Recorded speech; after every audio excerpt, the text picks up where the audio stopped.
What is happening, wonderful people? So I apologize about being a little bit late to this review, but the other day I got a chance to watch Frankenstein. And in this film, a brilliant but egotistical scientist brings a monstrous creature to life in a daring experiment that ultimately leads to the undoing of both the creator and his tragic creation. And that's all I can say without giving too much away. Let's talk about it.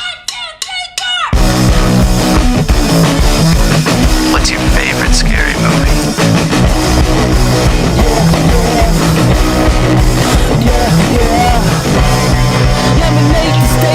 So with Frankenstein, again, I apologize about being a little bit late to this review. I actually saw it Friday night, I believe, but I'm kind of a little bit late to this. But I am someone who is not the biggest fan of Frankenstein. I'm not someone who's like over the moon, like excited whenever a new Frankenstein movie's announced. Like, I don't really enjoy the story of Frankenstein. There's some cool elements there, but I've just never been the biggest fan of Frankenstein and his overall story that we've seen over and over and over again. Just never have been. I just never have been. That's just my personal opinion. That's how I feel. But with this film, you know, I haven't seen very many films of Del Toro. I haven't seen very many Del Toro films, so I'm definitely going to watch more of his films in the future. I definitely want to dive more into his filmography. I think Blade 2, I watched it fully for the first time years ago, and I remember just being okay with it. I haven't finished it, but I started it a couple weeks ago again, and I was like, yo, I was wrong. Like, Blade 2, I need to finish it again. I need to finish it again because what I saw, I had a smile on my face. So with this film,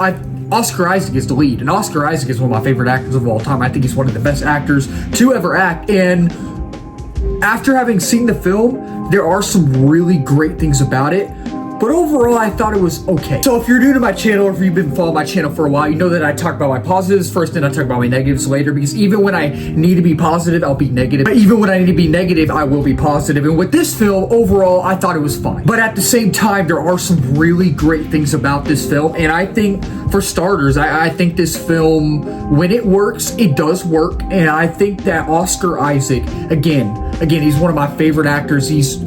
I have so much respect for the guy as an actor and as a person as well. And I think when it comes to the performances in this film, not just Oscar Isaac, but whether it's Mia Goth, whether it's Christoph Waltz, whether it's Jacob Elordi, everybody in here gives their best performance. They honestly give Oscar-worthy performances. Mia Goth is great. Christoph Waltz is great. But I think Jacob Elordi and Oscar Isaac are definitely going to get nominated. I definitely think they will.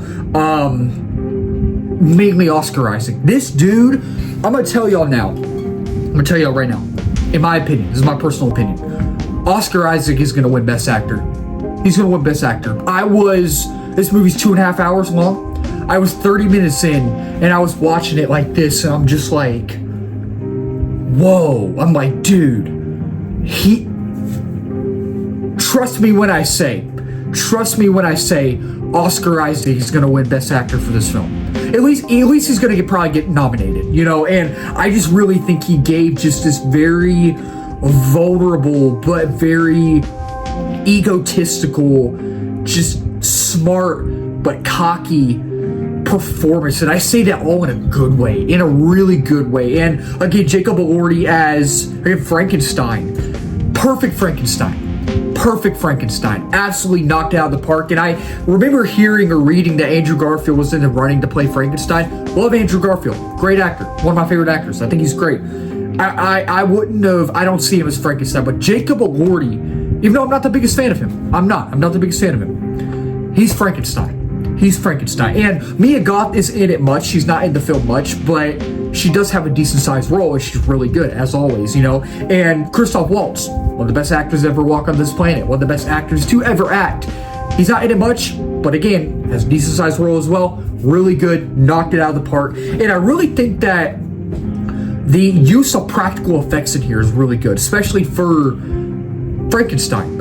It looks like practical effects, and knowing Del Toro, it's probably practical effects, you know. And there is a scene earlier on in the film that it kind of shows the use of practical effects, and they're in like this Coliseum arena thing. You don't know what I'm talking about when you see the film. Love that. Loved how they used it. Looked like practical effects. I love how they used that. I love how Del Toro used that in here. And I thought that the for the most part, the production design was great. I thought the production design was really good. And, I love how the way the story is told in here, I really like how it's Victor Frankenstein, Oscar Isaac's point of view.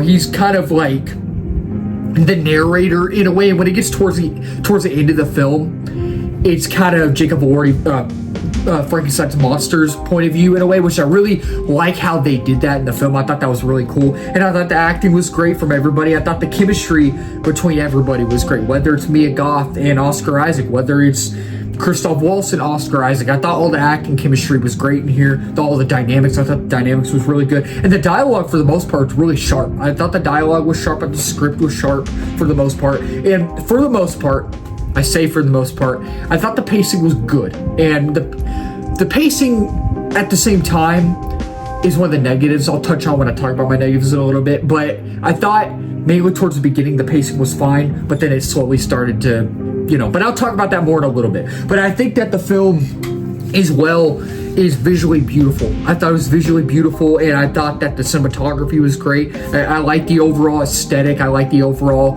atmosphere. The vibe, I wasn't the biggest fan of the vibe. I'll talk about that later in the negatives. The vibe was okay. But I really think that the score was great as well. And it just, Oscar Isaac's going to win Best Actor. He's definitely going to win Best Actor for this film. And at the same time, I feel like the emotional beats do hit as well. And it is unique for what it is, and it does have its own artistic flair to it. It does. And I do think it conveys some interesting ideas. It does. But at the same time, while I mentioned earlier that I think the pacing is good for the most part, but I mean, at the beginning, the pacing was fine. Like, I was into it. I was like, okay, I think the movie's fine. I think it's okay. There's some things that are just not working for me, so it's kind of dragging the movie down in a way. But I think that the pacing's fine. But when it gets to the second act, and mainly the third act, it starts to drag, and I'm just sitting there. I'm just like, I really need this to pick up, because I was into it at the beginning. The pacing was fine, but now it's just starting to just go down, and I'm just not really finding anything interesting anymore, even though it does convey some interesting ideas, and even though it is unique, but at the same time, while I mentioned earlier that I like the aesthetic for the most part, and I like the atmosphere overall, I'm not and there's kind of a difference between aesthetic, atmosphere, and vibe. They're all kind of the same thing, but they're also kind of different. I wasn't the biggest fan of the vibe in here. I thought it was fine, but I just couldn't get connected to the vibe. And the thing with movies is, at the end of the day, it's the vibe that matters. You're like, oh, how did I feel walking out, or how did I feel after the movie was done? And the vibe just didn't really work for me that much. And I really think that, the story, while the performances were great, and while it does convey some interesting ideas, it does. The story and the characters, I just didn't really feel to be that interesting. The story's not dull. It's not bland at all. The characters are not dull or bland, but I just really couldn't get connected to the characters on a personal level. I couldn't get connected to the characters on a emotional level, even though there are some emotional beats in here, that really do work at times. And while there are some moments where you're like, oh, I really felt for that character, because in this movie, it is about rage. It is about regret. It is about, sadness. It is about loss in those ways, but I just really, at times, couldn't really get connected, at times. And I really feel like the story, in my opinion, what I felt, what I gathered, it kind of felt very paper thin in a way. Not over the top paper thin, but it just felt very simple, and I felt like it wasn't too complex. Maybe I was missing something, but y'all let me know. But I just kind of felt like it wasn't too complex. It wasn't as complex as it should have been, right?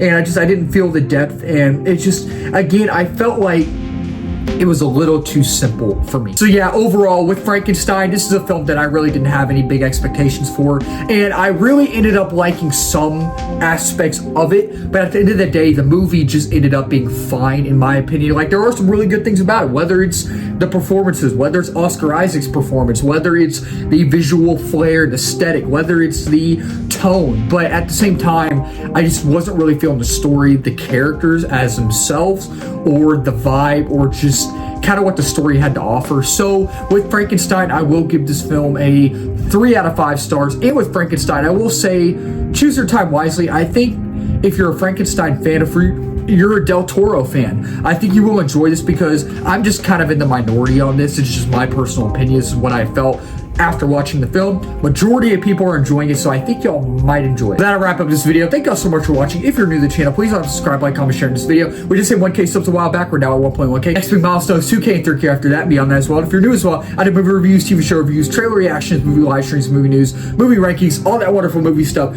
under the movie umbrella. And let's talk about in the comments down below. Did y'all like this film? Did y'all not like this film? What is y'all's favorite Del Toro film? What is y'all's least favorite Del Toro film? Let's talk about it down below. Keep talking movies, wonderful people. Cheers.